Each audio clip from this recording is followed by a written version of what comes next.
Congress ಮುಖಂಡನಿಂದ gun ಹಿಡಿದು reels ಅನ್ನ ಮಾಡಲಾಗಿತ್ತು. ಈ ರೀಲ್ಸ್ ಸಿಕ್ಕಾಪಟ್ಟೆ ವೈರಲ್ ಆಗಿತ್ತು ಸೋಷಿಯಲ್ ಮೀಡಿಯಾಗಳಲ್ಲಿ. ಕಾಂಗ್ರೆಸ್ ಮುಖಂಡ ಮತೀನ್ ಪಟೇಲ್ ವಿರುದ್ಧ ಕೇಸ್ ದಾಖಲಾಗಿದೆ. ಗ್ಯಾರಂಟಿ ನ್ಯೂಸ್ ವರದಿಯ ಬಳಿಕ ಸುಮೋಟೋ ಕೇಸ್ ದಾಖಲಾಗಿದೆ. ಕಲಬುರಗಿಯ ಚೌಕ್ ಠಾಣೆಯಲ್ಲಿ ಈ ವಿಚಾರವಾಗಿ ಪ್ರಕರಣ ದಾಖಲಾಗಿರೋದು. ಗನ್ ಹಿಡಿದು ದುರಂಧರ್ ಚಿತ್ರಕ್ಕೆ ಅಂದ್ರೆ ಚಿತ್ರದ ಹಾಡಿಗೆ ಮತೀನ್ ಪಟೇಲ್ ಅವರು ಸ್ಟೆಪ್ ಹಾಕಿದ್ರು. ಸ್ವಯಂ ಪ್ರೇರಿತವಾಗಿ ಪ್ರಕರಣವನ್ನ ಪೊಲೀಸರು ದಾಖಲಿಸಿಕೊಂಡಿದ್ದಾರೆ. ಆ ಗನ್ ಹಿಡ್ಕೊಂಡು ಡ್ಯಾನ್ಸ್ ಮಾಡ್ತಾ ಇದ್ದಂತಹ ವಿಡಿಯೋ ಏನಿದೆ ಅದು ಸಿಕ್ಕಾಪಟ್ಟೆ ಸೋಷಿಯಲ್ ಮೀಡಿಯಾಗಳಲ್ಲಿ ವೈರಲ್ ಆಗಿತ್ತು. ಇದೇ ವಿಚಾರಕ್ಕೆ ಸಂಬಂಧಪಟ್ಟಂತೆ ನಿಮ್ಮ ಗ್ಯಾರಂಟಿ ನ್ಯೂಸ್ ಕೂಡ ಸುದ್ದಿಯನ್ನ ಬಿತ್ತರಿಸಿತ್ತು. ಈಗ ಆತನ ವಿರುದ್ಧ ಸುಮೋಟೋ ಕೇಸ್ ದಾಖಲಾಗಿದೆ. ನೋಡಿ, ಇತ್ತೀಚಿನ ದಿನಗಳಲ್ಲಿ ಸೋಷಿಯಲ್ ಮೀಡಿಯಾದಲ್ಲಿ ರೀಲ್ಸ್ಗಳನ್ನು ಹಾಕೋದಕ್ಕೆ ಅಂತೇಳಿ ಈ ಥರದ್ದೆಲ್ಲ ಒಂದಷ್ಟು ಶೋ ಆಫ್ ಮಾಡೋದು, ಬಿಲ್ಡಪ್ ಕೊಡೋದು ಈ ಥರದ್ದೆಲ್ಲ ಆಗ್ತಾ ಇರುತ್ತೆ. ಆ ಥರ ಯಾರೆಲ್ಲ ಶೋ ಆಫ್ ಕೊಟ್ಟು ರೀಲ್ಸ್ಗಳನ್ನು ಅಪ್ಲೋಡ್ ಮಾಡಿರ್ತಾರೆ ಅದನ್ನು ಗಮನಿಸಿದಂಥ ಸಂದರ್ಭದಲ್ಲಿ ಅವ್ರ ವಿರುದ್ಧ ಸೂಕ್ತ ಕ್ರಮ ಕೈಗೊಳ್ಳುವಂಥ ಕೆಲಸವನ್ನು ಕೂಡ ಪೊಲೀಸರು ಮಾಡ್ತಾ ಇರ್ತಾರೆ.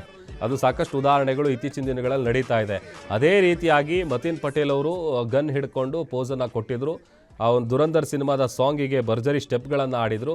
ಆ ಒಂದು ರೀಲ್ಸು ಸಿಕ್ಕಾಪಟ್ಟೆ ವೈರಲ್ ಆಗಿತ್ತು. ಇದೇ ವಿಚಾರಕ್ಕೆ ಸಂಬಂಧಪಟ್ಟಂತೆ ನಿಮ್ಮ ಗ್ಯಾರಂಟಿ ನ್ಯೂಸ್ ಕೂಡ ಸುದ್ದಿಯನ್ನು ಬಿತ್ತರಿಸಿತ್ತು.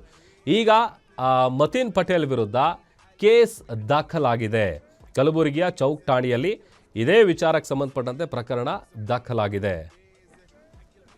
ಮತ್ತಷ್ಟು ಡೀಟೇಲ್ಸ್ ಕೊಡ್ತಾರೆ ನಮ್ಮ ಪ್ರತಿನಿಧಿ ಶ್ರೀಕಾಂತ್. ದೂರವಾಣಿ ಸಂಪರ್ಕದಲ್ಲಿ ಜಾಯ್ನ್ ಆಗಿದ್ದಾರೆ. ಶ್ರೀಕಾಂತ್, ಕಾಂಗ್ರೆಸ್ ಮುಖಂಡ ಗನ್ ಹಿಡ್ಕೊಂಡಂತ ರೀಲ್ಸ್ ಏನಿದೆ ಸಿಕ್ಕಾಪಟ್ಟೆ ವೈರಲ್ ಆಗಿತ್ತು. ಈಗ ಸುಮೋಟೋ ಕೇಸ್ ಕೂಡ ದಾಖಲಾಗಿದೆ.